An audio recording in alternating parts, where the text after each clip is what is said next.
Намаг Сэлэнгэ гэдэг Babs Cleaning компаниг гүйцэтгэх захирал байна. Миний хувьд болохоор үр дүнтэй харилцах ур чадвар бол зайлшгүй шаардлагатай. Яагаад гэвэл харилцааны урлаг гэж байдаг те. Гэхдээ үр дүнтэй харилцах урлаг гэдэг бол бас нэг чухал сэдв гэж боддог. Аливаа бизнес эрхлэгч нар өдөр тутамдаа уулзалтуудыг хийж яадаг. Тэр уулзалтууд нь үр дүнтэй байх хэсэг нь бол одоо тухайн хүний ур чадвараас хамарна гэж бодож байна. За дараагийнх нь бол уян хатан байх чадвар.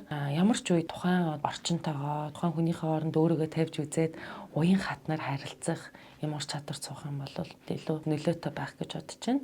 За тэгээд хамгийн чухал зүйл бол асуудлыг шийдэх чадвар те. Аливаа асуудал бэрхшээлийг яаж хаанаас нь зөв яаж шийдэх үү гэдэг ур чадварыг эзэмших чухал болоо гэж бодож байна. Ер нь бол тэгээд soft skills-ийн 100 гаруй ур чадварууд байгаа л да. Тэрнээс бол бизнес эрхлэгч нарт хамгийн чухал 3 ур чадвар нь тэр 3-ыг олоо л гэж бодож байна. Сүүлийн үеүүдэд нэлээд завгүй амьдарч байна. Тэгээ нөө завгүй амьдралын хэв маягч өөрөө хүнийг илүү стресстүүлэх гэдэг. Тэгэхээр тайвширлын номнуудыг илүү уншиж байна да. Одоо хамгийн сүүлд гэх юм бол Агнестийн гэгээний 21 битнаас л одоо сугалж аваад аль нэгийг нь уншаал арай унтахтаа ч юм уу те. Одоо 21 битээ би чинь нөгөө зарим нь ажил дээрээ зарим нь гэртээ хуваагаад тавьсан байдаг. Тэгэл аль нэгийг сугалж аваад уншдаг. Ер нь илүү нөө тайвширлыг олох гэж л хичээдэг.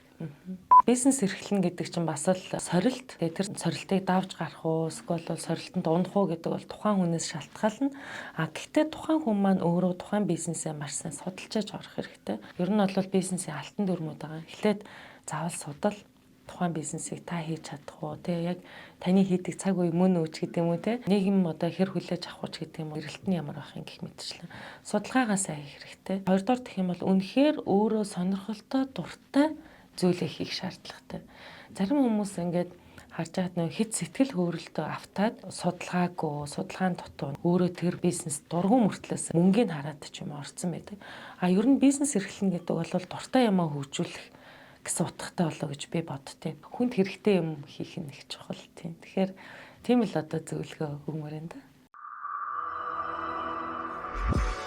GS1 Монгол бизнесийн глобал хэл